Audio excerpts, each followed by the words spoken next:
Students అందరికీ ఇప్పుడు కొత్తగా అంటే స్టెమ్ ఓపీటీ మీద ఉన్న వాళ్ళు కానీ ఓపీటీ మీద ఉన్న వాళ్ళు కానీ అంటే ఓపీటీ అప్లై చేసిన వాళ్ళకి కానీ యుఎస్సిఎస్ వాళ్ళు బయోమెట్రిక్స్ అప్డేట్ చేయాలి అని చెప్పేసి మీకు ఇంటర్వ్యూ స్లాట్ ఇచ్చాము అని చెప్పి ఈమెయిల్స్ వస్తున్నాయని టెన్షన్ అయి ప్యానిక్ అవుతున్నారు అనమాట. నాకు ఇద్దరు ముగ్గురు మెసేజ్ పెట్టారు, సార్ ఇట్లా కొంతమందికి మా ఫ్రెండ్ సర్కిల్లో వాళ్ళకి స్టెమ్ ఓపీటీ వాళ్ళు అప్లై చేశారు, అప్లై చేసినప్పుడు వాళ్ళకి ఇట్లా ఈమెయిల్ వచ్చింది బయోమెట్రిక్స్కి రమ్మని, ఏమన్నా జాబ్ గురించి ఏమన్నా అడుగుతారా ఏంటి అనేసి.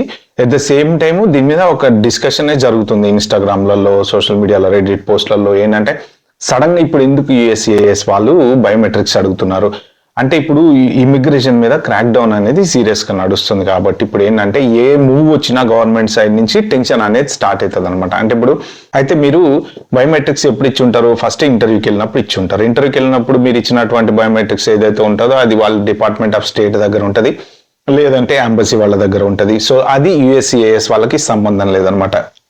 నెక్స్ట్ బయోమెట్రిక్ మీరు ఏంటంటే జనరల్ గా ఓపీటీ అప్లై చేసినప్పుడు ఇంతకు ముందు ఏంటంటే ఫోటో అప్లోడ్ చేసేవాళ్ళు, ఆ ఫోటో వాళ్ళ దగ్గర ఉన్న డీటెయిల్స్ వాళ్ళు పెట్టుకునే వాళ్ళు తప్ప మీ బయోమెట్రిక్స్ అడిగేవాళ్ళు కాదనమాట.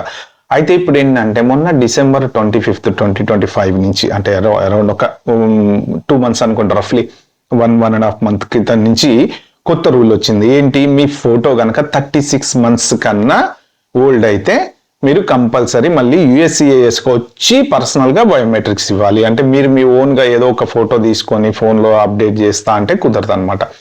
సో ఇప్పుడు మీ బయోమెట్రిక్స్ అంటే మీ ఫింగర్ ప్రింట్స్తో పాటు మీ ఫోటో యుఎస్సిఐఎస్ వాళ్ళు ఇంటర్వ్యూ షెడ్యూల్ చేసినప్పుడు వెళ్ళి పర్సనల్గా సబ్మిట్ చేయాలన్నమాట.